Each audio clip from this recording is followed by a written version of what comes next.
بسم اللہ الرحمن الرحیم الحمدللہ رب العالمین والصلاة والسلام علی سید المرسلین وعلی آلہ وصحبہ وازواجہ وآلہ اجمعین اما بعد اعوذ باللہ من الشیطان الرجیم بسم اللہ الرحمن الرحیم اتبعوا ما انزل الیکم من ربکم ولا تتبعوا من دونہ اولیاء قلیلا ما تذکرون۔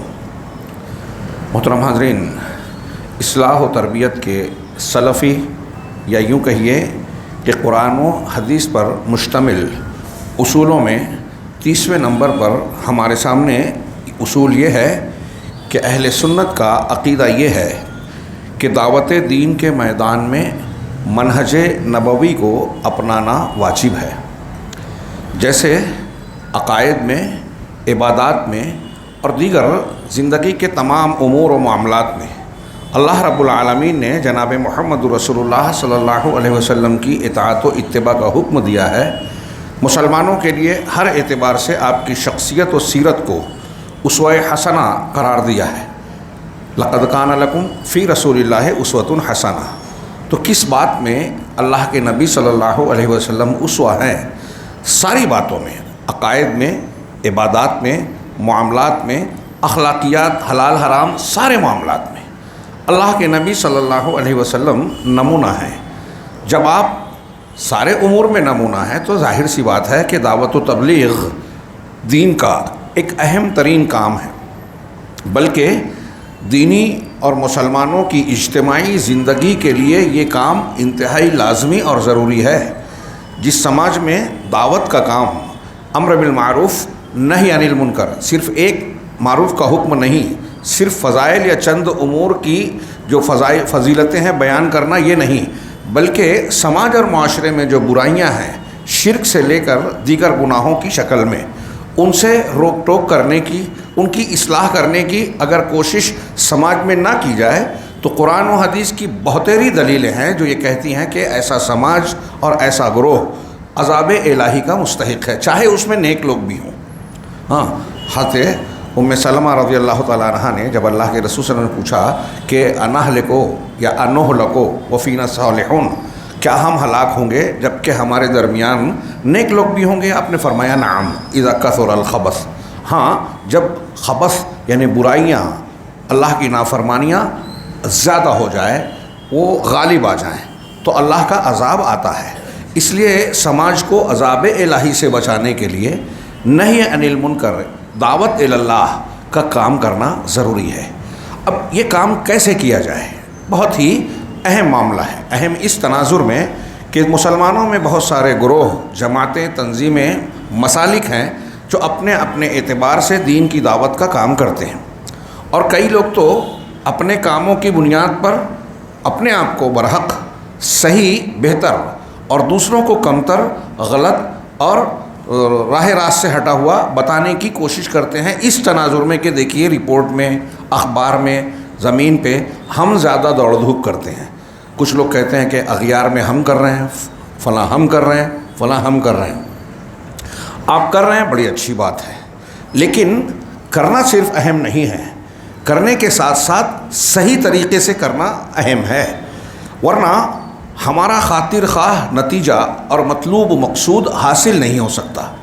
چنانچہ اس اصول کو سامنے رکھا جائے کہ دعوت دین کے میدان میں بھی نبی کے منہج کو ملحوظ رکھا جائے۔ میں پھر سے دہراؤں کہ زندگی کے ہر معاملے میں اللہ کے نبی صلی اللہ علیہ وسلم کا طریقہ کسی بھی عالم، پیر، فقیر، امام، بزرگ یا کوئی بہت بڑا دانشور ہو، ان کی فکر و خیال، ان کے پریکٹیکل اختیار کیے ہوئے دعوتی یا کسی طریقے کے مقابلے میں ظاہر سی بات ہے کہ نبی کا طریقہ سب سے بہتر ہے۔ غور کیجئے اس پہ۔ ابھی آج مجھے کچھ آدھا پون گھنٹہ پہلے ہمارے ایک دوست نے 2 کلپ بھیجی۔ ایک کلپ میں میری ایک تقریر کا ذکر ہے، اس کے تھوڑے سے حصے کو نقل کیا گیا ہے، جس میں میں نے تذکرہ کیا کہ مولانا اشرف علی تھانوی رحمہ اللہ، مولانا رشید احمد گنگوہی، ان لوگوں نے ایسی عورت کو جس کا حمل تو ہے لیکن حمل کے وضع میں، بچے کی ولادت میں تکلیف ہو رہی ہے، تو قرآن کی آیت لکھ کر ران پر کمر پر باندھنے کا ذکر کیا گیا ہے، اور اگر نہ نکلے باندھ دیں تو جلدی سے ہو جائے، اور جیسے ہی ولادت ہو جائے، زچگی ہو جائے تو نکال دیا جائے، ورنہ بچے دانی نکل جائے گی۔ یہ ان کی تحریر ہے، انہوں نے حوالہ دیا، اور میرا رد کرتے ہوئے وہ کہتے ہیں کہ مولانا رضوان صاحب، اور اس میں پھر غیر مقلد اور دوسرے کچھ القاب استعمال کیے ہیں۔ غیر مقلد بھی کہہ رہے ہیں وہ، یہ غیر مقلد ہم اپنے آپ کو نہیں کہتے، یہ الزام ہے۔ لیکن حیرت انگیز بات یہ ہے، مجھے ہنسی آئی سن کے اور ماتم ہوتا ہے کہ بزرگ شخصیت ہیں، صاحب علم معلوم ہوتے ہیں، لیکن انہوں نے میرا رد کرتے ہوئے کیا نقل کیا کہ یہ بات جو حکیم الامت صاحب نے درج فرمائی ہے، یہی بات انہوں نے شفاء العلیل کا پیج فوٹو میں پیش کیا، شاہ ولی اللہ محدث دہلوی نے لکھی ہے، ہاں، اور اس کو انڈر لائن یا بریکٹ میں کر کے نشان زدہ کر کے اس کو ظاہر کیا ہے۔ پھر یہی بات وہ کہتے ہیں کہ ایسی ہی بات غیر مقلدین کے بڑے عالم، یعنی ہمارے عالم ایسا کہتے ہیں، نواب صدیق حسن خان نے لکھی۔ پھر ایک اسحاق بھٹی کی کتاب کی تصویر پیش کی، اور اس میں بتایا کہ کوئی عبداللہ صوفی ہیں، ان کے نام پر، ان کی شخصیت پر کتاب ہے، اور انہوں نے یہ بتایا کہ ایسا بچے کی اولاد نہیں ہو رہی ہے، تو اس نے 1 لکیر کھینچی، 2 لکیر کھینچی، 3 لکیر کھینچی، اور پھر ہو گیا حاشیے میں اس میں یہ لکھا ہوا ہے کہ یہ دعا تھی ان کی، اور اس کو پیش کر کے وہ میرا رد کر رہے ہیں۔ مجھے حیرت ہوئی کہ اسی کلپ میں، اسی تحریر میں 1 سے زائد مرتبہ انہوں نے ہمیں غیر مقلد کہا۔ غیر مقلد کسے کہتے ہیں؟ آپ کیا کہنا چاہتے ہیں؟ جو تقلید نہیں کرتا۔ کس کی تقلید نہیں کرتا؟ علماء کی، اماموں کی۔ اماموں کو امام مانتے ہیں، علماء کی عزت کرتے ہیں، لیکن ان کی تقلید کو لازم نہیں مانتے، ان کی باتوں کو دلیل کی بنیاد پہ مانتے ہیں۔ یہی تو ان کے اور ہمارے درمیان بڑا جھگڑا ہے، اور یہی سبق ہے ہمارا، یہی اصول ہے کہ آپ کوئی بات کہیں، ہم کوئی بات کہیں، دین کی حیثیت سے، حوالے سے اگر بات کر رہے ہیں تو دلیل ہونی چاہیے، اس لیے کہ دین کی بنیاد قرآن و حدیث ہے۔ دین وہی ہے جو جناب محمد رسول اللہ صلی اللہ علیہ وسلم نے ہم تک پہنچایا، اور یہ بالکل متفق علیہ بات ہے۔ علامہ ابن تیمیہ کہتے ہیں کہ اولین و آخرین سے اس بات پر اتفاق ہے کہ اولین و آخرین سے اللہ تبارک و تعالیٰ وہی دین قبول کرے گا جو انبیاء کے دین کی تعلیمات کے موافق ہو۔ تو جب آپ ہمیں غیر مقلد کہہ رہے ہیں اسی اسپیچ میں، تو یہ کیسے کہہ رہے ہیں کہ شاہ ولی اللہ اور نواب صاحب اور فلاں مولوی صاحب یہ لکھے ہیں؟ آپ کو کس نے بتایا کہ اہل حدیث ان کی بات مانتے ہیں؟ اگر ان کی ہی بات ماننی ہوتی تو امام حنیفہ رحمہ اللہ، امام شافعی رحمہ اللہ، امام مالک، امام احمد اور ائمہ کرام ہیں، ان کا درجہ علم اور سب کچھ تو ان سے اونچا ہے۔ ہم جب ان کی تقلید نہیں کرتے اس بنیاد پر کہ اللہ نے اس کا حکم نہیں دیا، اور ان کی باتیں وہ معصوم نہیں ہیں، ان کی باتیں قرآن و حدیث کے خلاف ہو سکتی ہیں، رائے اجتہاد، اس میں ان کی غلطی نہیں ہو، لیکن غلط ہو سکتی ہے ان کی بات، اور وہ خود کہتے ہیں صحیح حدیث مل جائے تو میرا قول چھوڑ دو، یعنی میرا قول اگر حدیث سے ٹکراتا ہے۔ جب ہم ان کے بارے میں یہ کہتے ہیں تو نواب صاحب کی بات کیسے مان لیں گے؟ شاہ ولی اللہ کی بات، وہ بہت اونچے مقام کے ہیں، ان کی عزت، احترام، کارناموں کا اقرار، سب کچھ، لیکن اگر کسی سے، کسی عالم سے کوئی خطا ہو جائے تو کیا ہم اسے تسلیم کر لیں؟ ایسے بڑے بڑے علماء کی بڑی بڑی خطائیں ہیں، اللہ اسے معاف کرے۔ علامہ نووی آثار کے، بزرگوں کے آثار کے تبرک کے قائل ہیں، ہم ان کی کتابیں کو پڑھتے ہیں، لیکن ان کی وہ بات جو قرآن و حدیث کے خلاف ہے، جیسے میں نے ابھی ایک مثال دی، اسے قبول نہیں کرتے۔ تو اچھا، مولوی صاحب کی تحریر سے کیا یہ معلوم نہیں ہوتا، یا یہ وہ غیر بین السطور یہ نہیں کہہ رہے ہیں کہ حکیم الامت مولانا اشرف علی تھانوی اور رشید احمد گنگوہی نے جو لکھا ہے وہی بات شاہ ولی اللہ نے بھی لکھا ہے؟ تو کیا ہمارا سوال ہے کہ کیا آپ شاہ ولی اللہ محدث دہلوی رحمہ اللہ، نواب صدیق حسن خان رحمہ اللہ اور دیگر علماء کے اقوال کو شریعت میں دلیل مانتے ہیں؟ اس میں انہوں نے 2-3 مرتبہ کہا کہ عقیدے سے جوڑ دیا، عقیدے سے جوڑ دیا۔ مجھ کو کہہ رہے ہیں، مجھے یاد تو نہیں ہے کہ میں نے کس تناظر میں ایسا کوئی جملہ کہا ہے۔ عبادات سمجھ کے تو لوگ کرتے ہی ہیں، ہاں، اب اس میں اگر عقیدے کا کوئی پہلو جڑتا ہے تو عقیدہ ہو جائے گا۔ بہرحال وہ ایک الگ رکھیے اسے، فی الحال میں اپنی کلپ سنوں گا تو سمجھ میں آئے گا کہ میں نے کس تناظر میں کہا ہے۔ مجھے خود دھیان نہیں ہے کہ میں نے عقیدے سے کس حساب سے جوڑا یا کہا ہے کہ نہیں کہا ہے۔ بہرحال انہوں نے یہ کہا، جب کہا کہ شاہ ولی اللہ نے اور فلاں نے لکھا ہے، تو میرا ان سے یہ بھی سوال ہے، بہت غور سے وہ اس پر توجہ دیں، اگر میری بات ان تک پہنچے تو سوچیں کہ وہ اپنے اصول کی کتابوں میں، ان کے ہاں جو اصول فقہ ہے، اس میں بہت ساری چیزیں ہم بھی مانتے ہیں، وہ بھی مانتے ہیں. تو ادلہ شرعیہ کے طور پر ان کے یہاں بھی کتابوں میں لکھا ہوا ہے کہ دلیل شرعی دلیل 4 بنیادی طور سے مانی جاتی ہے. اس میں بھی 2 بنیاد ہیں: قرآن، حدیث، اجماع، قیاس. قیاس میں ہر قیاس نہیں، قیاس صحیح. اب ان کا قیاس ہم جب نہیں مانتے تو بولتے دیکھو قیاس نہیں مان رہے. اصلاً قرآن اور حدیث ہے. اجماع قرآن حدیث کے تابع ہے. قیاس وہ قابل قبول ہوگا جو دلیل کی بنیاد پر ہو، دلیل کے بیس پر ہو. دلیل کے خلاف قیاس نہیں ہوگا. عقیدے اور عبادت میں قیاس نہیں چلتا. یہ اصول کی باتیں کتابوں میں درج ہیں. تو اب آپ کہتے ہیں کہ قرآن، حدیث، اجماع، قیاس یہ 4 چیزیں دلیل، شرعی دلیل ہیں. لیکن آپ کی اس کلپ سے یہ پتہ چلتا ہے کہ مولانا اشرف علی تھانوی اگر شاہ ولی اللہ سے کوئی چیز نقل کر رہے ہیں تو آپ اسے بھی شریعت مانتے ہیں. مطلب آپ کے یہاں شاہ ولی اللہ قرآن، حدیث، قیاس، اجماع، قیاس کے ساتھ شاہ ولی اللہ محدث دہلوی یا ایسے کچھ علماء بھی شرعی دلیل کی حیثیت کا درجہ رکھتے ہیں کہ وہ جو کہہ دیں وہ شریعت ہے. جس کو کہہ دیں حلال، جس کو کہہ دیں حرام، جس کو کہہ دیں یہ شریعت ہے، آپ مان لیں گے. یہ شرک ہے. اتخذوا احبارهم ورهبانهم اربابا من دون اللہ کی شرح جا کے پڑھیے کہ علماء احبار اور رہبان کو رب بنانے اور ان کی عبادت کرنے کا مطلب قرآن حدیث نے کیا بتایا کہ آپ ان کے قول کو شریعت مان لیں. ان کو اللہ کا تشریعی درجہ دینا کہ شریعت سازی کر سکتے ہیں. اگر کسی کو یہ درجہ دیا جائے تو یہ اللہ کا مقام اور حق غیر اللہ کو دینا ہے. یہ چھوٹی موٹی بات نہیں ہے. تو کیا آپ یہ کہنا چاہتے ہیں؟ تو سوال تو وہاں کا وہاں ہے. اگر آپ کو اعتراض ہے کہ میں نے ان کا ذکر نہیں کیا تو ٹھیک ہے. اگر انہوں نے لکھا ہے، نواب صاحب نے، شاہ ولی اللہ نے، تب بھی ہمارا سوال ہے کہ قرآن کا یہ استعمال کہ زچگی والی عورت کو اس طرح لکھ کے لٹکایا جائے، اس طرح کا استعمال شرعی دلیل اور دائرے میں اصولوں کے مطابق آپ ہمیں سمجھا دیجیے کہ اللہ کے نبی صلی اللہ علیہ وسلم نے جنہوں نے قرآن دیا، قرآن کے استعمال کے جو شرعی طریقے ہیں سب کچھ بتایا کہ بعد میں آپ نے کچھ چھپا لیا. آپ یہ کہنا چاہتے ہیں؟ یا آپ کو جو نہیں معلوم تھا بعد کے کچھ علماء کو معلوم ہو گئے، یہ کہنا چاہتے ہیں؟ ہمارا یہی تو اعتراض اور سوال ہے اور تنبیہ ہے کہ ہمیں دین اور شریعت کی چیزوں کو، قرآن و حدیث کو اسی طریقے سے بروئے کار لانا چاہیے جیسے نبی کریم صلی اللہ علیہ وسلم نے بتایا، جیسے صحابہ اور تابعین نے استعمال کیا. صحابہ اور تابعین سے بھی اگر مل جائے تو ہم یہ کہیں گے کہ چلیے کچھ گنجائش بنتی ہے. حالانکہ وہ ادلہ شرعیہ میں ایک انفرادی عمل کے طور پر کوئی چیز پیش کی جائے تو نہ حنفی مانتے ہیں، نہ اہل حدیث، نہ کوئی اور مقلدین بھی نہیں مانتے. لیکن صحابہ کرام کا اگر کوئی عمل ثابت ہو جائے تو پھر ہم یہ سمجھتے ہیں کہ ایسی چیز کوئی صحابی اپنی عقل اور اپنی رائے کی بنیاد پر نہیں کریں گے، دلیل ہوگی، اس لیے وہاں ہم احتیاط برتیں گے. مگر ان کے قول کا رد کسی دوسرے صحابی سے ہو اور ان کا قول عدی دلیل کے موافق ہو تو پھر ہم اس صحابی کے قول کو بھی چھوڑ دیتے ہیں جس کا قول دوسرے صحابی اور حدیث کے برخلاف نظر آتا ہے. حضرت ابو ذر غفاری رضی اللہ تعالیٰ عنہ اس بات کے قائل تھے کہ آدمی اپنے پاس پیسہ نہیں رکھ سکتا. دوسرے صحابہ اس بات کے قائل تھے کہ آپ کے پاس بڑی رقم ہے، پراپرٹی ہے، جائیداد ہے، سال گزر گیا، نصاب کے مطابق جو ہے آپ نے زکوٰۃ نکال دی تو آپ وہ پیسہ رکھ سکتے ہو، وہ آپ کا ہے. حضرت ابو ذر غفاری کہتے ہیں نہیں آپ رکھیں گے تو خزانہ ہوگا، عذاب ہوگا. سورہ توبہ کی آیت کے اس سے قیامت کے دن جو ہے سونے چاندی کو تپا کر اس سے پیشانیوں کو اور پیٹھ اور دامن کو جو ہے داغا جائے گا.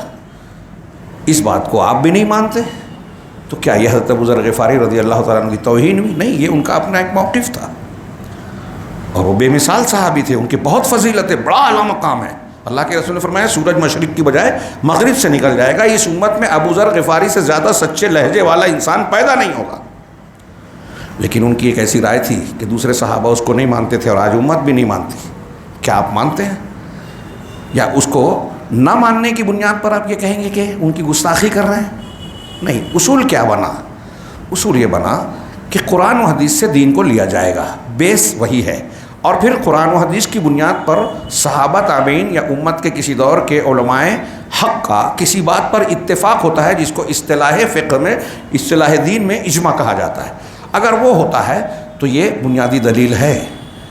اور پھر قیاس بھی احکام و مسائل میں چلتا ہے جو صحیح ہو، دلائل اور اصولوں کے موافق ہو.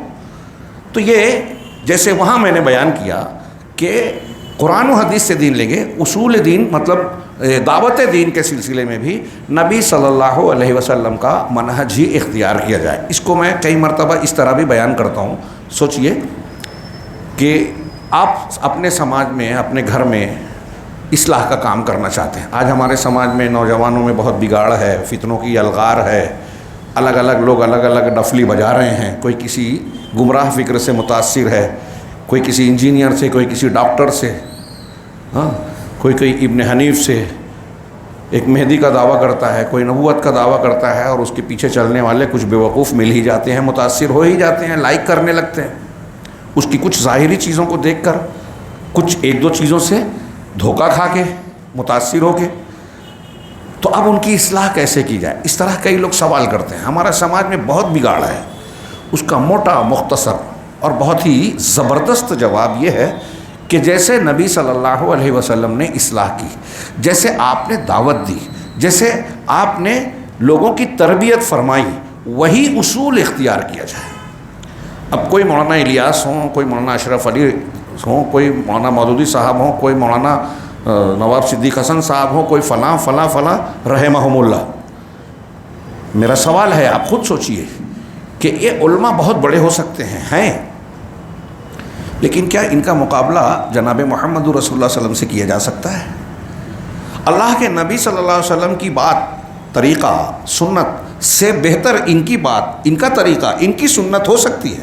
اللہ کے نبی صلی اللہ علیہ وسلم کی دعوت کا طریقہ، اصول، اس سے بہتر کسی بات کے بڑے سے بڑے امام عالم کی بات ہو سکتی ہے؟ کتنی سمپل بات ہے، لیکن لوگوں کی سمجھ میں نہیں آتی۔ ان کو یہ لگتا ہے کہ ہم یہ بات مانیں گے، عملی طور سے اختیار کریں گے تو ہمارے مسلک پر زد پڑے گی۔ ارے پڑھنے دو نا بھائی، سب زد پڑھنے دیجیے۔ آپ کے سامنے مقصد ہونا چاہیے کہ دین شریعت پر عمل کر کے آخرت کو سنوارا جائے۔ آپ یہ نام، یہ گروہ مرنے کے بعد لے جائیں گے، کام آئے گا؟ وہ چیز اختیار کیجیے جو زندگی اور مرنے کے بعد کام آئے، اور وہ قرآن حدیث ہے۔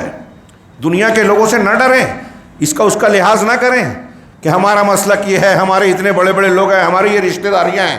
یہی تو امتحان ہے کہ آپ ان چیزوں کو دیکھتے ہیں یا اللہ رب العالمین کی خوشنودی کو ترجیح دیتے ہیں۔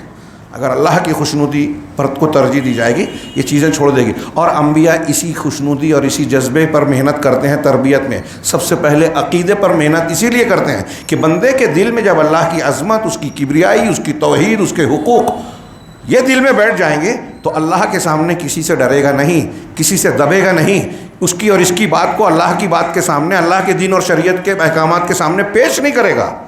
تو طریقہ یہ انبیاء کا طریقہ ہے۔ آپ دیکھیے کہ عہد اول میں جو صحابہ کرام مسلمان ہوئے، کتنا ستایا گیا۔ حضرت سمیہ، حضرت عمار اور ان کے والد رضی اللہ عنہم، اور دوسرے ان کی والدہ والد کو شہید بھی کیا گیا، اور دوسرے کتنے صحابہ ہیں، حضرت خباب، حضرت بلال، حضرت خبیب رضی اللہ عنہم، کتنا ستایا گیا۔ نہیں، کتنے دین سیکھا تھا انہوں نے، اللہ کے رسول صلی اللہ علیہ وسلم نے کیا محنت کی تھی ان پہ۔ اس درمیان میں صرف عقیدہ سکھایا تھا بیسیکلی، اور شریعت کے کچھ ہی موٹے موٹے احکام آئے تھے مکی زندگی میں، باقی تفصیلات تو مدینہ میں آئی، بعد میں آئی۔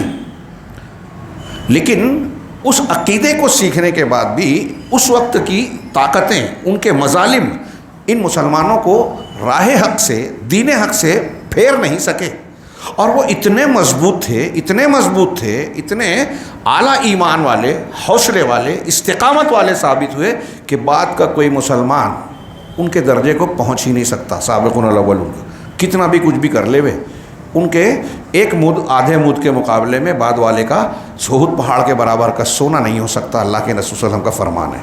کیوں؟ کئی فضیلت کی وجوہات ہیں، اور میں یہاں کہنا چاہ رہا ہوں کہ یہ نبی کے تربیت یافتہ لوگ تھے۔ 23 سالہ، یہاں ایک بات کہہ کے میں ایک کتاب پہ آؤں، اللہ کے نبی صلی اللہ علیہ وسلم نے جو 23 سالہ دور نبوی میں محنت کی، اصلاح کی، تربیت کی، دعوت دی، اس کو سامنے رکھیے، اس کا نتیجہ دیکھیے۔ 23 سالہ تربیتی عمل میں اللہ کے نبی صلی اللہ علیہ وسلم کی شاگردی اور ماتحتی میں، نگرانی میں ایک ایسی جماعت مسلمانوں کی وجود پا گئی جس سے پوری انسانی تاریخ میں اس سے بہتر سماج اور معاشرہ نہیں۔ مسلمان ہونے سے پہلے مکہ مدینہ اور عرب کا معاشرہ کیا تھا؟ ہم جاہلیت اور جہالت کا تذکرہ کرتے ہیں. کوئی گناہ ایسا نہیں تھا جو ان کے یہاں نہیں تھا، کوئی ظلم نہیں تھا جو ہوتا نہیں تھا. اور جب وہ مسلمان ہو گئے تو دیکھیے اللہ کے حقوق اور بندوں کو حقوق کو جس طرح اس سماج میں ملحوظ رکھا گیا، صرف قول میں اور دل میں نہیں، عمل میں بھی. اس کی مثال میں نے عرض کیا کہ پوری انسانی تاریخ اللہ کے نبی صلی اللہ علیہ وسلم سے پہلے بھی اور بعد میں آج تک اور قیامت تک وہ مثال نہیں ملتی. یہ کرشمہ، یہ عجوبہ، یہ معجزہ کیسے نمودار ہوا کہ انتہائی جاہلیت اور ظلم و زیادتی کرنے والے، شرک اور کفر کے جو شرک اور کفر کے بڑے بڑے امور میں ڈوبے ہوئے ملوث، وہ اتنے پاک باز، اتنے نیک، صالح، با ایمان، امانت دار، انصاف پرور کیسے ہو گئے جناب محمد رسول اللہ صلی اللہ علیہ وسلم کی تربیت سے. تو ہمارے سامنے ایک نمونہ موجود ہے کہ اللہ کے نبی صلی اللہ علیہ وسلم کی دعوت و تربیت، آپ کے طریقے تربیت کے ذریعے سے کتنا زبردست نتیجہ آیا، اس سے بہتر یا اس کے جیسا نتیجہ آپ کو دنیا کی کسی دعوت میں نہیں ملے گا. لہٰذا ہم اگر اپنے سماج کی اصلاح کرنا چاہتے ہیں، ترقی چاہتے ہیں، اپنے بچوں کو اچھا مستقبل دینا چاہتے ہیں، اچھا بچہ بنانا چاہتے ہیں، تو نبی صلی اللہ علیہ وسلم کا طریقہ اختیار کیا جائے گا. تو تربیت میں بھی اور دعوت میں بھی. شیخ نے میرے سامنے جو کتاب ہے، متعدد دلیلیں، بڑا لمبا یہ درس ہے، میں کچھ دلیلوں کا تذکرہ کرتا ہوں متن کے ساتھ اور بعض کو سرسری طور سے ذکر کر دوں گا. پہلی ہی دلیل کے طور پر کہ نبی صلی اللہ علیہ وسلم کا منہج اختیار کیا جائے، اس کی دلیل دیتے ہوئے دلیلوں میں سے ایک یہ آیت اتبعوا ما انزل الیکم من ربکم ولا تتبعوا من دونہ اولیاء، کہ تمہارے پروردگار کی جانب سے جو نازل کیا گیا ہے اس کی اتباع کرو اور اس کے علاوہ دوسرے دوستوں کے پیچھے مت چلو. اولیاء کا ترجمہ دوستوں کیا یہاں آقا، اولیاء. اب اس میں جس کو آپ امام مانتے ہیں، جس کو آپ پیر مانتے ہیں، جس کو آپ بزرگ مانتے ہیں، یہ ہمارے گھر کے بڑے ہیں، یہ مکھیا ہیں، یہ فلاں ہیں، سب اولیاء میں آ گئے. تو اللہ کے مقابلے میں ان کی بات نہیں ماننا. قرآن کہہ رہا ہے بالکل کلیئر، ہاں تمہارے رب کی جانب کیا کہ بہت کم تم نصیحت قبول کرتے ہو. اللہ یہ کہہ تو رہا ہے لیکن لوگ نصیحت کم قبول کرتے ہیں. ہم دیکھ رہے ہیں، محسوس کر رہے ہیں. سورہ اعراف کی آیت نمبر 3 ہے یہ. دوسرا ارشاد افمن کان علی بینۃ من ربہ کمن زین لہ سوء عملہ واتبعوا اہواءہم. تو کیا وہ شخص جو اپنے رب کی طرف سے ایک واضح دلیل پر ہے، یعنی اللہ تبارک و تعالیٰ کے دین، اللہ کی نازل کی ہوئی تعلیم پر ایک آدمی عمل کر رہا ہے، ایک طرف وہ ہے اہل حدیث، اور اس شخص کی طرح ہے جس کے لیے اس کے برے اعمال مزین کر دیے گئے، غلط کام کر رہا ہے، قرآن حدیث کے خلاف کر رہا ہے، بدعت کر رہا ہے، خرافات کر رہا ہے، اہل بدعت. کیا وہ اس شخص کی طرح ہے جس کے برے اعمال مزین کیے گئے اور انہوں نے اپنی خواہشوں کی پیروی کی؟ جو بدعت کرتا ہے وہ قرآن حدیث کی پیروی نہیں کرتا، خواہشات کی پیروی کرنے والا ہے. جو قرآن حدیث کے خلاف جا رہا ہے وہ اللہ کے نازل کیے ہوئے دین کی پیروی نہیں کر رہا ہے. اسی کو اللہ نے کہا، کتنی کلیئر اور صاف بات ہے کہ جو اللہ کے دین پہ عمل کر رہا ہے اور جو خواہشات کو مان رہا ہے، کیا دونوں ٹھیک ہے؟ اب آپ کو میں بتا رہا ہوں کہ نبی صلی اللہ علیہ وسلم سے یہ طریقہ ثابت نہیں ہے. آپ کہہ رہے ہو کہ حکیم الامت نے لکھا، نواب صدیق حسن خان نے لکھا، شاہ ولی اللہ نے لکھا. شاہ ولی اللہ، نواب صدیق حسن خان اور حکیم الامت سب کی باتیں سر آنکھوں پر، اگر وہ دلیل دے دیں، آپ یہ مت بتائیے کہ انہوں نے لکھا، یہ بتائیے کہ انہوں نے دلیل کیا دی. اگر دلیل ہے تو ہم بالکل سر آنکھوں پہ قبول کریں گے. چنانچہ آگے ایک اور آیت نقل کی، اللہ کے رسول کا ارشاد ہے، مشہور قرآن کی آیت ہے، قل ھذہ سبیلی ادعو الی اللہ علی بصیرۃ انا ومن اتبعنی وسبحان اللہ وما انا من المشرکین. یہ ہم سرسری طور سے گزر رہے ہیں. اللہ کے کلام میں گہرائی میں جائیں، بڑی باریکیاں، بلاغت اور حکمتیں نظر آئے گی. اللہ نے کہا کہ کہہ دو یہ میرا راستہ ہے. قل، آپ کہہ دیجئے، رسول سے کہا جا رہا ہے، مطلب آپ کو اعلان کرنا ہے، بتانا ہے. ھذہ سبیلی، یہ میرا راستہ ہے. کون سا راستہ؟ آگے کے جملے سے ظاہر ہو رہا ہے. دعوت، اور کون سی دعوت؟ توحید کی طرف دعوت. اور کیسے دعوت؟ علی بصیرۃ، دلیل کی بنیاد پر. نبی کی دعوت کا طریقہ اس آیت میں معلوم ہو گیا. آرڈر ہے، مطلب یہ کام کرنا ہے. کیسے کرنا ہے یہ بھی بتایا گیا ہے. اللہ تعالیٰ نے بتایا. اور کس چیز کی طرف دعوت دینا ہے یہ بھی متعین کر دیا گیا ہے. فضائل کی طرف نہیں بلانا ہے، بزرگوں کی کرامتوں پر مشتمل نہیں ہے، اللہ کی عظمت و کبریائی کی طرف بلانا ہے۔ اللہ نے کہا کہ آپ کہہ دیجئے کہ یہ میرا راستہ ہے، رسول کا راستہ۔ ہمیں رسول کا راستہ زیادہ اختیار کرنا چاہیے یا فلاں فلاں فلاں فلاں بزرگ ہوا میں اڑتے تھے، پانی پہ چلتے تھے، ایسا کرتے تھے، ویسا کرتے تھے، ان کی یہ کرامت ہے، ان کی یہ چیز ہے، وہ چیز ہے، ہوگی۔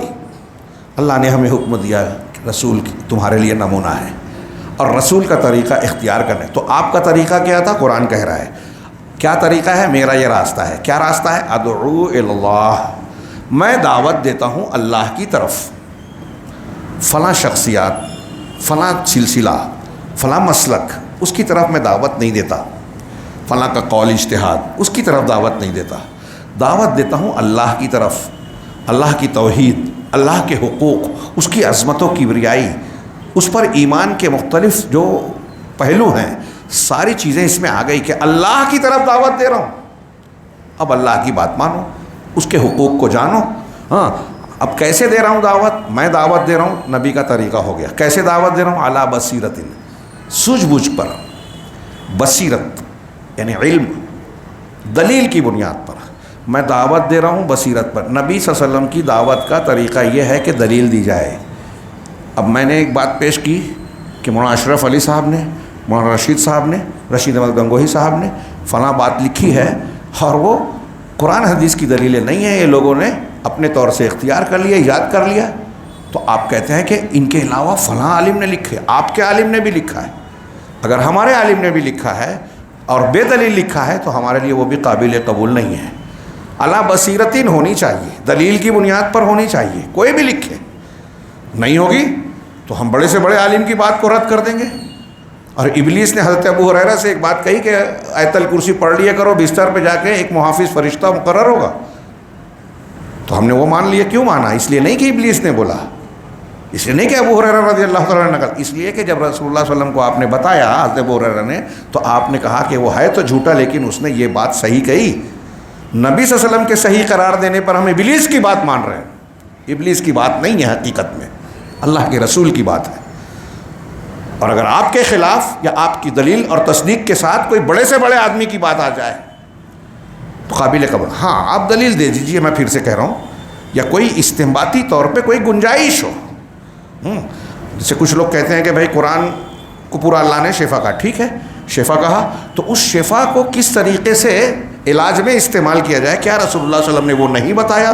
اس کا خانہ چھوڑ دیا کہ بعد میں جو آئیں گے اپنے اپنے تجربے کے حساب سے، کسی کی کچھ سمجھ میں آ رہا ہے، کسی کی آج کل بہت سارے راقی پائے جاتے ہیں، رقات، اب ان کے ہاں عجیب عجیب استدلالات ہیں۔ میں نے اشرف علی تھانوی صاحب کا جیسے ذکر کیا تھا کہ ایک عورت آئی کہتی تھی کہ میں کنگھی کرتی ہوں تو مانگ سیدھی نہیں نکلتی، کیا کروں؟ تو ان کہا کہ جب آپ کنگھی کرنے لگو تو اہدنا الصراط المستقیم پڑھ لو، اور اس نے کہا اس کے بعد اس کی مانگ سیدھی ہو گئی۔ انا للہ و انا الیہ راجعون۔ کیا استنباط ہے! آپ ہنس رہے ہیں لیکن عقیدت مند لوگ آنکھ بند کر کے قبول کرتے ہیں۔ اب ایک صحابہ ہے، جیسے انہوں نے استدلال کیا، میرے ایک صحابہ ہے اور کہنے لگے کہ ایک پیٹ کی تکلیف والی عورت تھی، میں نے اس کو قرآن کی ایک آیت میں پیٹ کا ذکر ہے، میں نے اس آیت کو پڑھ کر دم کیا اور کہا کہ یہ پڑھتے رہو، صبح میں ان کے پیٹ سے گولا نکلا، اچھی ہو گئی۔ میں نے کہا یہ آپ نے کہاں سے کیا؟ اچھا ہونا نہ ہونا جانے دیجیے۔ ایک آدمی مزار پہ گیا، اچھا ہو گیا تو وہ صحیح ہو گیا۔ ایک آدمی نے گنڈا تعویذ پہنی، اسے لگا کہ مجھے آرام مل گیا، صحیح ہو گیا۔ میں نے بارہا یہ دلیل دی ہے، سمجھایا ہے کہ ہمیں یہ محسوس ہونا کہ فرق پڑ گیا، یہ دلیل نہیں ہے اس کے صحیح ہونے کی۔ حضرت عبداللہ ابن مسعود رضی اللہ تعالیٰ عنہ نے اپنی بیوی کا جب دھاگا کاٹا، پوچھا کیوں باندھ رکھا ہے یہ گلے میں؟ کہا میری آنکھ میں تکلیف تھی، پڑوس کی ایک یہودی عورت ہے یہودن، اس نے یہ دھاگا دم کر کے دیا اور پہنا دیا، جب سے میں نے پہنا آرام ہے۔ غور سے سنیے، اس دھاگے کو پہننے سے ان کو آرام تھا۔ تو حضرت عبداللہ ابن مسعود نے کیا کہا کہ یہ شیطان تھا جو تمہاری آنکھ میں تکلیف پہنچا رہا تھا، جب اس یہودن نے دھاگا دیا تو اس شیطان نے تکلیف پہنچانا چھوڑ دیا، روک دیا، تو تم کو یہ لگا کہ اس دھاگے سے فائدہ ہوا۔ نوٹ کیجئے اس پوائنٹ کو۔ ہمارے یہاں بہت سارے لوگ یہ دلیل دیتے ہیں کہ میں تو فلاں مندر پہ گیا تو فائدہ ہو گیا، تو مطلب وہ صحیح ہو گیا۔ فلاں پجاری کے پاس گیا، اس نے کیا، صحیح ہو گیا۔ مزار پہ گیا، صحیح ہو گیا۔ جن شیطان لگا تھا، اسیب لگا تھا، صحیح ہو گیا۔ ہمارے ایک استاد سے وہ کہتے تھے کہ وہاں جا کے شرک کے اڈے پہ جا کے وہ صحیح ہوگا، کیونکہ شیطان کا مقصد آپ کو جسمانی تکلیف دینا نہیں ہے جو آسیب کی شکل میں آپ کو لگا ہوا ہے، وہ تو آپ کو اس لیے ستا رہا ہے کہ آپ گمراہ ہو جائیں، اور جب آپ شرک کے اڈے پہ چلے گئے اس کا کام ہو گیا، اب وہ تکلیف دینا بند کر دے گا، اس کا مقصد حاصل ہو گیا۔ کتنی کلیئر بات ہے، مگر اب اچھے شیاطین الانس والجن کے جھانسے میں کہیں نہ کہیں آ ہی جاتے ہیں۔ تو بہرحال اللہ کے رسول صلی اللہ علیہ وسلم کہہ رہے ہیں، اللہ تعالیٰ کہہ رہا ہے رسول سے کہ آپ کہیں کہ یہ میرا راستہ ہے، میں اللہ کی طرف دعوت دیتا ہوں، فلاں اور فلاں کی طرف نہیں، اللہ کی طرف، اور بصیرت کی بنیاد پر، یعنی دلیل کی بنیاد پر دعوت دے رہا ہوں۔ مطلب یہ ہوا کہ دعوت اللہ نبی کا طریقہ اور راستہ ہے، ہمیں کرنا چاہیے، ایک سنت پر عمل کا جذبہ ہے، اور کیسے کرنا چاہیے؟ دلیل کی بنیاد پر کرنا چاہیے۔ دلیل اگر آپ نہیں جانتے کسی بات کی، اسے بیان نہیں کرنا چاہیے۔ ہمارے آج کل لوگ بہت بحث کرتے ہیں عالم غیر عالم کی بات، غیر عالم چھوڑیے، عالم کو بھی اگر کسی بات کی دلیل کا علم نہیں ہے اس وقت تک بیان نہ کرے جب تک دلیل اور تحقیق سے یہ تثبت اور مضبوطی حاصل نہ کر لے کہ یہ مسئلہ ایسے ہی ہے، چاہے پھر خطا ہو جائے الگ بات ہے جیسے ائمہ سے ہوا، لیکن اپنی محنت پوری کر کے اطمینان حاصل کریں۔ تو اللہ کے رسول سے کہا علی بصیرۃ انا ومن اتبعنی، میں بھی اور میرے متبعین، وہ لوگ بھی جنہوں نے میری اتباع کی۔ اب اللہ کے رسول کی اتباع جس وقت آیت اتری کون تھے کرنے والے؟ صحابہ، ان کے بعد تابعین، تابعین، قیامت تک کے وہ لوگ جو نبی کے طریقے پہ چلیں گے، وہ ومن اتبعنی میں داخل ہے۔ اس کا مطلب یہ ہوا کہ نبی کا طریقہ دعوت اللہ ہے، اور نبی کے متبعین کا طریقہ بھی دعوت اللہ ہے۔ جو لوگ توحید کی دعوت دیتے ہیں وہ نبی کے طریقے پہ ہیں، جو توحید سے ہٹ کے دوسری دعوتیں دے رہے ہیں وہ نبی کے طریقے کو چھوڑ رہے ہیں۔ نوٹ کیجئے، یہ میں اپنی بات نہیں کہہ رہا ہوں، صرف ایکسپلیشن میرا ہے، تھوڑی سی وضاحت، ورنہ بات تو قرآن کی ہے۔ اللہ فرما رہا ہے کہ میرا، آپ کہیے کہ میرا طریقہ ہے دعوت اللہ دلیل کی بنیاد پر، میرا بھی میرے متبعین کا بھی۔ اللہ کے رسول صلی اللہ علیہ وسلم کے طریقے پہ چلنے والے لوگوں کا طریقہ ہے اللہ کی طرف دعوت دینا، توحید کی دعوت دینا، بیس۔ اور جس کی دعوت میں توحید نہیں ہے وہ نبی کے طریقے پہ نہیں ہے، وہ نبی والی طاقت دعوت و تبلیغ نہیں ہے۔ اس کو لوگ کتنا بھی اچھا سمجھیں، دکھائیں کہ ہم نے یہ کر لیا وہ کر لیا، وہ اللہ کے نبی صلی اللہ علیہ وسلم کا طریقہ نہیں ہے، سنت نہیں ہے، اور اس کی وہ برکت اور فائدہ حاصل نہیں ہوگا جو نبی کی دعوت میں سنت میں ہوتا ہے۔ چنانچہ و سبحان اللہ ہے وما انا من المشرکین، میں بھی اور میرے متبعین بھی یہ دعوت دیتے ہیں، اور اللہ پاک ہے، اللہ تعالیٰ ہر عیب نقص سے پاک ہے۔ وما انا من المشرکین، میں مشرکین میں سے نہیں ہوں، اور میں شرک کرنے والوں میں سے نہیں ہوں، توحید والا ہوں۔ اس کا مطلب جو شرک کرتا ہے وہ اللہ کو پاک نہیں مانتا، اللہ کو گالی دے رہا ہے، برا بھلا کہہ رہا ہے، اللہ کو چھوڑ کر کسی سے اولاد مانگ رہا ہے، اس کا مطلب یہ کہہ رہا ہے کہ اللہ تعالیٰ ہی دینے والا نہیں، یہ بھی ہے، تو نہیں دے رہا ہے تو میں اس سے مانگ لوں گا، تو رحم نہیں کر رہا ہے تو اس سے کروا لوں گا، تو مجھ پر رحم نہیں کر رہا ہے تو بیچ میں اس کو ڈال دیا میں نے، اب یہ بولے گا تو رحم کرنے پہ مجبور ہو جائے گا، تو رحمان الرحیم سے زیادہ رحمت والا یہ ہے جس کو بیچ میں ڈال رہا ہے۔ تو شرک کرنے والا اللہ کی توہین کرتا ہے، کہہ رہے ہیں کہ اللہ پاک ہے، میں شرک نہیں کرتا، اللہ کو ہر عیب نقص شرک سے بلند و بالا مانتا ہوں، اور میں مشرکین میں سے نہیں ہوں۔ یہی میرا راستہ ہے، توحید والا، شرک نہ کرنا اور اللہ کی طرف بلانا، یہ میرا راستہ ہے۔ مزید ارشاد ہے قل ان ضللت فانما اضل علی نفسی وان اهتدیت فبما یوحی الی ربی انہ سمیع قریب۔ اس میں بھی اللہ نے یہ کہا کہ آپ کہہ دیجئے کہ اگر میں غلط ہوں، غلطی کر رہا ہوں تو میری گمراہی مجھ پر ہے، اور اگر میں ہدایت پر ہوں تو میری ہدایت کس بنیاد پر ہے؟ جو میرا پروردگار وحی کرتا ہے، وہ دعا کو قبول کرنے والا اور قریب ہے۔ اسی طرح اللہ نے فرمایا وَإِذَا تُتْلَىٰ عَلَيْهِمْ آيَاتُنَا بَيِّنَاتٍ قَالَ الَّذِينَ لَا يَرْجُونَ لِقَاءَنَا ائْتِ بِقُرْآنٍ غَيْرِ هَٰذَا أَوْ بَدِّلْهُ۔ جب ان پر ہماری آیتیں واضح، بینات، آیاتنا بینات، ہماری آیتیں جو بالکل واضح اور کھلی ہیں، کھلی دلیلیں ہیں، پڑھی جاتی ہیں، تلاوت کی جاتی ہیں، قال الذین لا یرجون لقاءنا، تو وہ لوگ جو ہماری ملاقات کا یقین یا امید نہیں رکھتے، جن کا ایمان نہیں ہے کہ مر کے پھر اللہ سے ملنا ہے، وہ کیا کہتے ہیں؟ ان مشرکین کی بات کہی، ائت بقرآن غیر ھذا، اس قرآن کے علاوہ کوئی دوسرا قرآن لے آئیے۔ نوٹ کیجئے، نبی سے کہہ رہے ہیں کہ آپ نے جو قرآن پیش کیا، نبی کا قرآن کہاں سے آیا تھا؟ نبی صلی اللہ علیہ وسلم جو قرآن اللہ کی طرف سے۔ آج کل ہمارے یہاں بھی کوئی بدعت کر رہا ہے، خرافات کر رہا ہے، غلط چیز پیش کر رہا ہے، تو وہ بولتا نہیں ہے یہ جملہ، لیکن وہ چاہتا ہے کہ ٹھیک ہے آپ کے پاس قرآن حدیث ہے، ہمارے امام ہمارے پیر صاحب کے پاس کچھ اور ہوگا، یعنی کوئی دوسرا قرآن ہوگا، یہی کہہ رہے ہیں۔ اور صوفیوں کے یہاں تو جرت ہے، وہ کہہ دیتے ہیں کہ بھائی اللہ تبارک و تعالیٰ سے وہ ڈائریکٹ لیتے ہیں، آنکھ بند کرتے ہیں، ڈائریکٹ پوچھ لیتے ہیں، کشف ہو جاتا ہے، خواب دکھ جاتا ہے، اللہ کے رسول صلی اللہ علیہ وسلم سے یا حضرت خضر سے ڈائریکٹ ملاقات کر کے بات کر لیتے ہیں اور دین لے لیتے ہیں۔ تو اس کو نبی کی کیا ضرورت؟ جو ایسا عقیدہ رکھتا ہے وہ کافر ہے۔ یہ میں نہیں کہہ رہا ہوں، کتابیں بڑی پڑھی ہیں۔ جو یہ کہتا ہے کہ نبی کو چھوڑ کے کسی اور سے دین لے لوں گا، وہ اللہ کے نبی کی رسالت، نبوت اور وحی کا انکار کر رہا ہے۔ قرآن و حدیث میں جو تعلیمات ہے صاف کر کے آپ کا دین وہی معتبر ہوگا جو نبی کے ذریعے سے آپ لے رہے ہیں، ان کو چھوڑ کے کہیں اور سے لیں گے تو یہی جملہ ہے جو یہ کفار کہہ رہے ہیں کہ اس قرآن سے ہٹ کے کوئی دوسرا قرآن لے آئیے۔ تو اللہ نے کہا او بدل ہو، یا اس کو بدل دیجئے، کچھ چینج کر دیجئے اس میں۔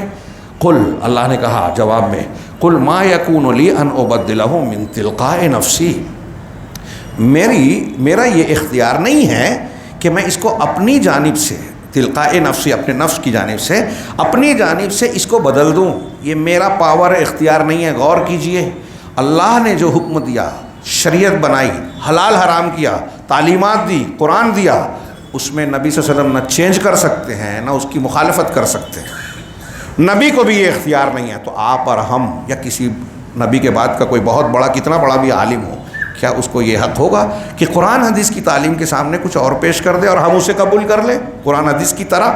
اگر ایسا ہے کہ ہم قرآن حدیث کی طرح قرآن حدیث سے ہٹ کر کوئی بات مان رہے ہیں تو ہم قرآن بدل رہے ہیں دوسرے لفظوں میں۔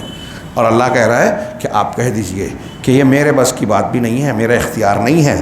ان اتبع الا ما یوحى الی، میں تو بس اسی کی پیروی کرتا ہوں جو میری طرف وحی کیا جاتا ہے۔ انی اخاف ان عصیت ربی عذاب یوم عظیم، مجھے اگر اپنے پروردگار کی میں نافرمانی کروں تو مجھے یوم عظیم، بڑے دن کے عذاب کا ڈر ہے۔ بتائیے، نبی کہہ رہے ہیں کہ اللہ کی تعلیمات کی مخالفت اگر میں نے کر لی تو قیامت والے دن، بڑے والے دن، میں بھی اللہ کے عذاب سے بچ نہیں پاؤں گا، ڈرتا ہوں میں۔ اگلی آیت ہے فَلَعَلَّكَ تَارِكٌ بَعْضَ مَا يُوحَىٰ إِلَيْكَ وَضَائِقٌ بِهِ صَدْرُكَ أَن يَقُولُوا لَوْلَا أُنزِلَ عَلَيْهِ كَنزٌ أَوْ جَاءَ مَعَهُ مَلَكٌ۔ ترجمہ پڑھ رہا ہوں کہ شاید کچھ چیز وحیوں میں سے جو تمہارے پاس آتی ہے یہ سوچ کر چھوڑ دو کہ تمہارا دل تنگ ہو، کہ کافر یہ کہنے لگیں گے کہ اس پر کوئی خزانہ کیوں نازل نہیں ہوا یا اس کے ساتھ کوئی فرشتہ کیوں نہیں آیا۔ اے محمد صلی اللہ علیہ وسلم، تم صرف نصیحت کرنے والے ہو۔ یعنی آپ اس بنیاد پر کہ یہ اعتراض کریں گے کہ آپ کو سچا بولنے کے لیے آپ کے ساتھ کوئی فرشتہ کیوں نہیں ہے، اور آپ جب ایسے ہیں تو آپ اتنے مفلوق الحال پریشان کیوں ہیں، آپ کے پاس خزانے کیوں نہیں ہیں۔ آج کل کچھ لوگ اس طرح سوچتے ہیں نا کہ کافروں کے پاس حکومت ہے، طاقت ہے، ہتھیار ہے، فوج ہے، مسجد توڑ رہے ہیں، مسلمانوں پر ظلم کر رہے ہیں، بستیوں کو تباہ کر رہے ہیں، ان کے پاس اتنی طاقت۔ یہ اللہ کی حکمت ہے۔ ہر دور کے فرعون کو طاقت ملی، ہاں، اس سے پہلے میں بارہا کہہ چکا ہوں، پھر سے دہراؤں کہ اگر کفر اور شرک کے سرداروں کو قوت طاقت دنیا میں نہیں ملتی تو ان کا ساتھ دینے والا کوئی رہتا ہی نہیں۔ حضرت موسیٰ علیہ السلام کے پاس فرعون کی طرح اگر حکومت طاقت ہوتی اور فرعون حضرت موسیٰ کی طرح کمزور ظاہری طور پر ہوتا تو کون اس کا ساتھ دیتا؟ وہ کم طاقتور تھا باطل ہونے کے ساتھ، اسی لیے تو لوگ دھوکے میں تھے۔ اور یہی تو لوگوں کا امتحان ہے کہ اس سے ڈرتے ہیں یا اللہ سے، سچائی کو اختیار کرتے ہیں یا ظاہری چمک دمک اور دنیا کی جو رفاہیت ہے، خوشحالی ہے، قوت ہے، دولت ہے، حکومت ہے، اس کی بنیاد پر فیصلہ کرتے ہیں۔ کہ آج بھی یہ امتحان ہو رہا ہے، اور ہمارے بہت سارے نوجوان مسلمانوں میں مدرسوں اور مسلمانوں میں جو علماء ہیں، ان کی دنیاوی کمزوری اور ظاہری دولت، قوت، سیاست، حکومت میں کمزوری کو وہ ان کے ناحق ہونے کی دلیل سمجھتے ہیں کہ یہ پچھڑے ہوئے ہیں۔ ہاں، آپ کا ایسا سمجھنا، ان علماء کا ساتھ نہ دینا، مسلمانوں کی طاقت سے ہٹ کر ان لوگوں کے ایجنڈے پہ کام کرنا جو مسلمانوں میں کمزوری پیدا کرتے ہیں، یہ خود ایک بہت بڑی مصیبت ہے۔ یہ مسلمانوں کی کمزوری کی وجہ ہے اصل میں. ایمان ہوگا تو اکیلا شخص بھی اللہ رب العالمین کی مدد سے ڈٹا رہ سکتا ہے, کھڑا رہ سکتا ہے. کفر اور شرک کی دنیا اس کا کچھ نہیں بگاڑ سکتی. ہم ہر سال پڑھتے ہیں حضرت ابراہیم علیہ السلام کا واقعہ, حضرت موسیٰ علیہ السلام کا واقعہ, اور جناب محمد رسول اللہ صلی اللہ علیہ وسلم کی سیرت تو ہمارے سامنے موجود ہی ہے. چنانچہ یہ کہہ رہے ہیں یا اس کے تو آپ کہہ دیجئے, یہ کہتے ہیں کہ یہ کہیں گے کہ خزانہ کیوں نہیں آیا, سورہ بنی اسرائیل میں ہے بھی, نبی یہ کیوں نہیں لیا, وہ کیوں نہیں. تو اللہ تعالیٰ نے کہا کہ آپ کہہ دیجئے آپ جو ہیں وہ صرف جو ہیں نصیحت کرنے والے ہیں, آپ ڈرانے اور نصیحت کرنے والے ہیں, نبی ہیں. اگر ایک آدمی یہ بولے کہ میں ڈاکٹر ہوں, علاج معالجہ کرنے والی تعلیم میں نے سیکھی ہے, تو آپ اس سے بولیں گے کہ ایک مسجد کا نقشہ بنا دو. وہ بول رہے کہ میں ڈاکٹر ہوں, آپ اس سے انجینئرنگ والا کام کرائیں گے کیا؟ ایک آدمی آگے کہے میں انجینئر ہوں, تو آپ کہیں گے کہ بھائی ہمارے یہاں ایک کینسر کا مریض ہے, اس کا آپریشن کرنا ہے, آپ کر دیجئے. کہ بھائی انجینئر ہوں, تو کہا کیا آپ دعویٰ کر رہے ہو نا کہ میں پڑھا لکھا ہوں, آپریشن کر دو. تو نبی اپنے آپ کو نبی کہہ رہا ہے, تو آپ یہ سوال کیسے کرو گے کہ آپ کے پاس خزانہ ہے کیا؟ نبی سے نبی کے سچا ہونے کے لیے جو دلیلیں ہوتی ہیں کہ آپ کی باتیں کیسی ہیں, آپ سچے ہیں یا جھوٹے ہیں, اس کی دلیل معیار کیا ہے, اس پہ پرکھو نا. میری دلیلیں دیکھو نا, میری تعلیمات کا جائزہ لو, تو آپ کو پتہ چلے گا کہ میں جو دعویٰ کر رہا ہوں اس میں سچا ہوں یا جھوٹا ہوں.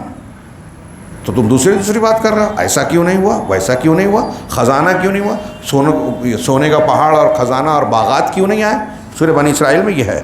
اور اللہ ہر چیز کا نگہبان ہے. اسی طریقے سے اللہ تعالیٰ کا ارشاد ہے قُلْ لَا أَقُولُ لَكُمْ عِنْدِي خَزَائِنُ اللَّهِ, آپ کہیے ان سے کہ میں تم سے یہ نہیں کہتا کہ میرے پاس اللہ کے خزانے ہیں, وَلَا أَعْلَمُ الْغَيْبِ, اور نہ میں غیب جانتا ہوں. نبی صلی اللہ علیہ وسلم سے کہا جا رہا ہے کہ میرے پاس غیب کے اللہ کے خزانے ہیں, میں یہ نہیں کہتا. جب اللہ کے رسول صلی اللہ علیہ وسلم کے پاس غیب کے خزانے نہیں ہیں, تو پیر بابا اور جو بڑے بڑے مشائخ ہیں جن کی قبروں پر لوگ جاتے ہیں, آستان و مشاہد پر جاتے ہیں اپنی حاجتیں لے کے, مشکلات لے کر, غور کریں. نبی سے کہا جا رہا ہے کہ آپ میرے پاس خزانے نہیں ہیں, زندگی میں نہیں ہیں, تو وفات کے بعد کیسے ہوں گے؟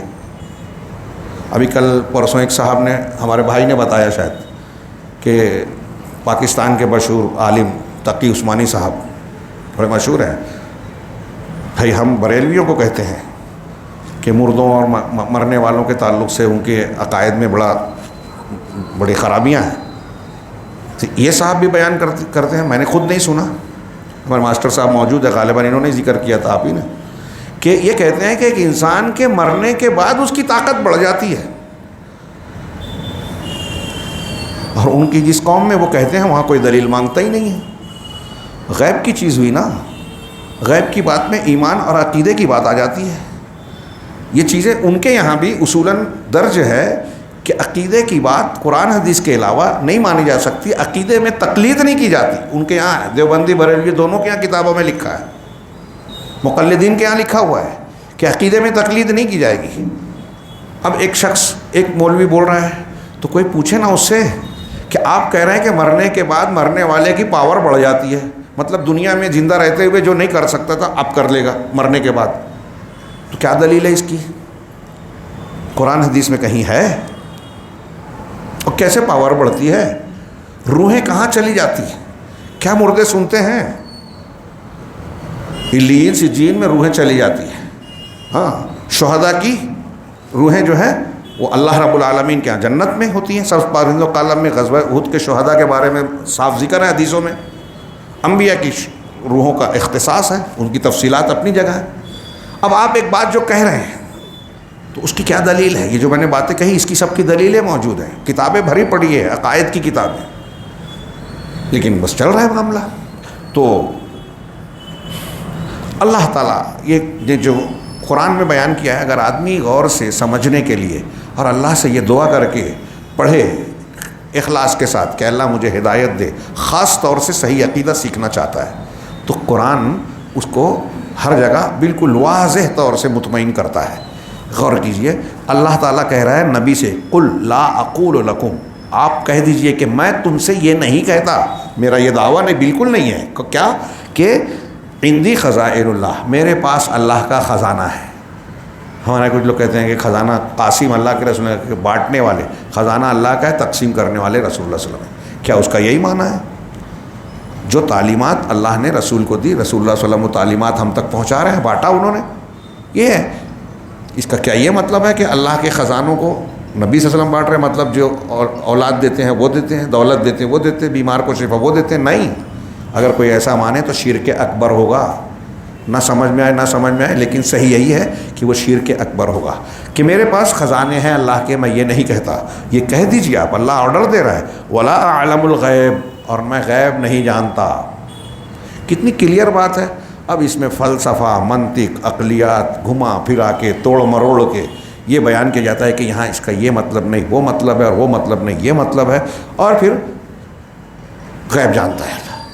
مطلب اللہ تعالیٰ نے صاف صاف جو بیان کیا وہ صحیح نہیں ہے، اور آپ کی فلسفیانہ موشگافیاں اور کھینچ تان کر کے توڑ مروڑ کر کے قرآن کا معنی بدل دینے والی تشریح کو ہم مان لے ہوئے، اور بہت سے لوگ مان رہے ہیں۔ کتنے افسوس کی بات، اپنے آپ کو مسلمان کہتے ہیں۔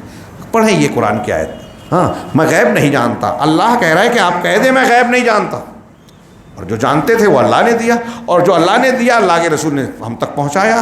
اب ہم اور آپ جنت، جہنم، قبر کا عذاب، قبر کے حالات، اور پھر اللہ کے اسماء و صفات کو مانتے جانتے کہ نہیں؟ جو بتایا اللہ کے رسول نے جانتے مانتے ہیں، تو ہم بھی غیب جان رہے ہیں، بلکہ غیب پر ایمان رکھتے ہیں۔ تو میں غیب نہیں جانتا، ولا اقول لکم انی ملک، اور میں یہ بھی نہیں کہتا کہ میں فرشتہ ہوں، ان اتبع الا ما یوحی الی، میں تو بس اسی چیز کی پیروی کرتا ہوں جس کی میری طرف وحی کی گئی ہے، کی جاتی ہے۔ جو اللہ کی طرف سے وحی آتی ہے میں اسی پر عمل کرتا ہوں۔ جب رسول کا یہ منہج ہے، مسلک ہے کہ اللہ نے جو دیا وہی ماننا ہے، اسی پر کرنا ہے، تو ہمارا مسلک منہج کیا ہونا چاہیے؟ وہی منہج ہونا چاہیے۔ اور جو یہ اختیار کر لے گا تو وہ مختلف قسم کے بنائے ہوئے، ایجاد کیے ہوئے بدعتوں، خود ساختہ اصولوں سے نکل کر قرآن و حدیث کا متبع بن جائے گا۔ لیکن قرآن کی، رسول اللہ علیہ وسلم کی اتنی صاف صاف بات کتنے مسلمانوں کو سمجھ میں نہیں آتی، اور کچھ کو سمجھ میں آتی ہے تو انہیں قبول کرنے کی یا تو توفیق نہیں ملتی، یا یوں کہیے کہ حوصلہ نہیں ہوتا۔ ہم کہہ رہے ہیں کہ قل هل يستوي الاعمى والبصير، قرآن حدیث کو ماننے والا نہ ماننے والا۔ آگے اللہ نے کیا سوال کیا کہ آپ ان سے کہیے کہ کیا جو اندھا ہے اور جو دیکھنے والا ہے، نابینا اور بینا، کیا دونوں برابر ہو سکتے ہیں؟ سمپل، کوئی بھی اس لاجک سے سوال کسی سے بھی پوچھئے، کتنا بھی جاہل ہو، کہ اندھا اور دیکھنے والا برابر ہو سکتا ہے؟ تو سمپل بات ہے کہ ایک آدمی اگر قرآن حدیث پر عمل کر رہا ہے تو وہ آنکھ والا ہے، بینا ہے، دلیل پہ چل رہا ہے، اور ایک آدمی ٹامک ٹوئیاں مار رہا ہے، ارے انہوں نے کہہ دیا، خواب میں دکھ گیا، قرآن حدیث کیا ہے پتہ نہیں ہے، دین کو مانے جا رہا ہے، عقیدے عبادات کیے جا رہا ہے، اور پتہ ہی نہیں ہے کہ اس کی دلیل ہے یا نہیں ہے، بدعت ہے یا سنت ہے، تو وہ اندھا ہے۔ تو کیا اندھا اور بینا اور نابینا دونوں برابر ہو سکتے ہیں؟ افلا تتفکرون، کیا تم سوچتے نہیں، غور نہیں کرتے، غور و فکر نہیں کرتے؟ وانذر بہ الذین یخافون ان یحشروا الی ربہم، اور اس قرآن کے ذریعے سے، اس قرآن کے ذریعے سے ڈرائیے، لال ڈائری سے نہیں، فلاں بزرگ کی کتاب سے نہیں۔ انہوں نے، شیخ نے یہ طریقہ بتایا ہے تزکیے کا کہ حقی لگائی جائے، یہ ذکر کیا جائے، نماز کے بعد یہ کریں، اور فلاں فلاں فلاں میڈ ان انڈیا درود پڑھا جائے، ان چیزوں سے نہیں۔ اللہ کے رسول کو اللہ تعالیٰ نے پابند کیا کہ ڈرانا ہے تو کیسے ڈرانا ہے؟ بہی، اس قرآن کے ذریعے۔ تو قرآن کی دعوت دیجیے، قرآن کے ذریعے سے تبلیغ کیجیے، دعوت و تبلیغ کا کام یہ اللہ کا آرڈر ہے، نبی کا طریقہ ہے۔ وانذر بہ الذین یخافون، اس کے ذریعے سے ان لوگوں کو ڈرائیے جو ڈرتے ہیں، جو اس دن سے جنہیں ڈر ہے، جو ڈرتے ہیں، ان یحشروا الی ربہم، کہ انہیں اپنے رب کے پاس اکٹھا کیا جائے گا، جمع کے، مرنے کے بعد جمع کیا جائے گا۔ لیس لہم من دونہ ولی ولا شفیع، ان کے لیے اللہ کے علاوہ